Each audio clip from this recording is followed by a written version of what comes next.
Hi, I'm Gavin Glicksman. Joining me today at Sun HQ is Arsenal legend Ian Wright. Righty, over the years you've said it time and time again that Arsene Wenger needs to splash the cash and do it in style. David Dein has now revealed that Arsene's actually said to him that he will do that this summer. You must be pleased to hear that. Well, I am pleased to hear that because my only argument is with Arsenal is that we haven't replenished the squad with the kind of quality players that's going to not only make us challenge for the Premiership, but you know, we've done brilliantly in qualifying for the Champions League for, what, 15, 16 seasons if we do it this season as well.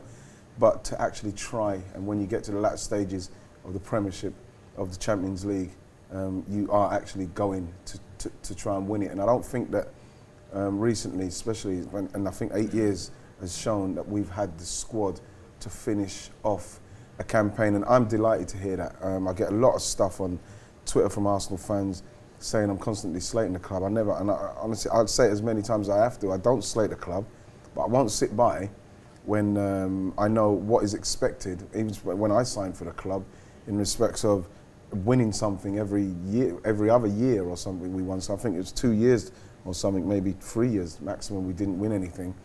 But it was one of those where you expect to win something at that club. The fans do, the players should do, and I think we've lost sight of that in the last 8 years. And we've had a manager who has been great for us, and he has been great, and now he's finally realised that he needs to compete. You have to spend the money. A lot of Arsenal fans are saying, oh, we don't want to get vulgar. We won't be vulgar, Arsenal. They won't do it like that.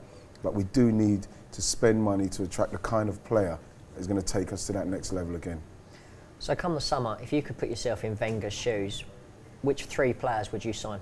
It's harder to put your finger on 3 definite players. Me as a forward, I like the look of Edison Cavani. He looks like somebody who is very much a top player in respect of scoring goals at the highest level. But I think we need to strengthen goalkeeper. I think we need another goalkeeper to go alongside Chesney, so then hopefully Chesney can kick on with a good goalkeeper to follow.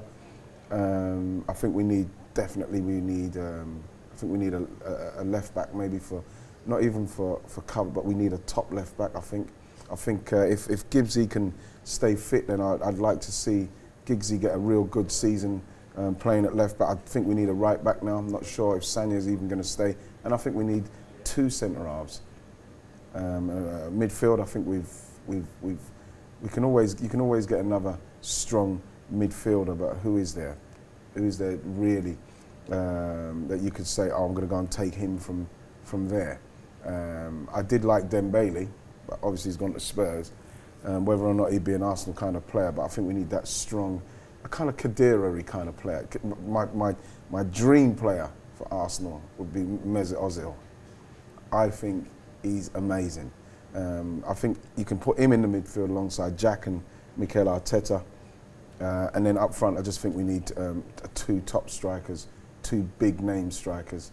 And you know, to go with what we've already got, so as then what's already in the squad can try and aspire to the top players in there, and then they bring their games up to a certain level, then the whole squad's playing for places, playing to win stuff, because there's actual proper contention for places, you know, and I think that Arsenal need to get that in the squad. I'll throw it out there purely because he's going to be out of contract. Would you take Frank Lampard to Arsenal? I'm not sure if I couldn't see that. It just doesn't feel right looking at Frank in the red and white of Arsenal.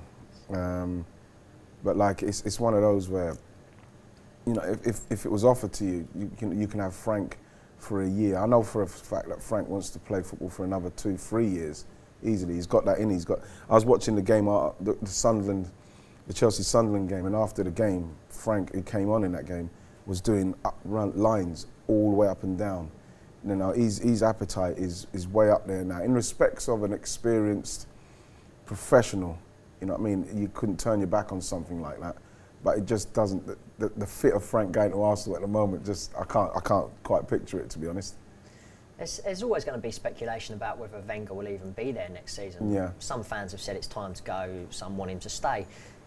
Clear out for me once and for all, is he still the right man? Yeah, I think he is, and I think just hearing him, my problem with him has been that because of his stature and how great he's been for our club, that he would continuously go on this. I'm gonna buy players and turn them into stars rather than buy stars.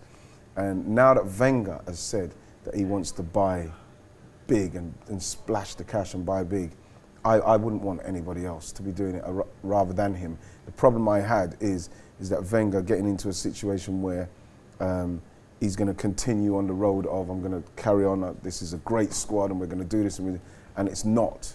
It wasn't working, it hasn't worked up to this point. And then when you do look around the world of managers, you do think, well, who's going to come in and do what Wenger has been doing and has done, so yes, 8 years I believe is too long for Arsenal to be without a trophy. And yes, if it's taken our manager, who's been, for me, you have to say arguably the best manager Arsenal have ever had. If it's taken him 8 years to sort his head out and get it all going, so he's going to start buying players and it's going to happen, then I wouldn't want no one else steering the ship.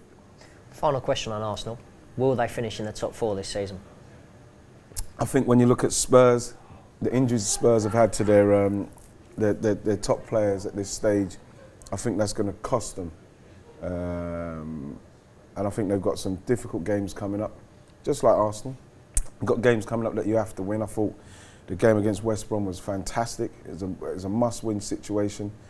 And then Spurs drew. I feel with Chelsea, the amount of games that Chelsea have as well, you have to look at it and think that it's a great opportunity for Arsenal to get in there. I genuinely believe that they will now. But what is quite annoying is that I'm hearing, like people are saying to me, you're eating humble pie now because Arsenal. Look, how am I eating humble pie? It's one of those where they're still missing the point in the fact that if Arsenal finish in the top 4, it doesn't mean anything other than you've finished in the top 4. Is that the basis of our? Is that it now? If we finish in the top 4, that's a successful season. We had a long period of time where we didn't even look like we might not finish in there, and because of Chelsea's fixture pile-up, because of Tottenham's injuries, we might take advantage of it, and that is the reason why we may get in there. I think we will finish in there, but it's still, if he doesn't splash the cash in the summer, it's just going to be another season of maybe hoping that we qualify in 4th and hoping that we can go as far as we can in certain competitions. It's not good enough.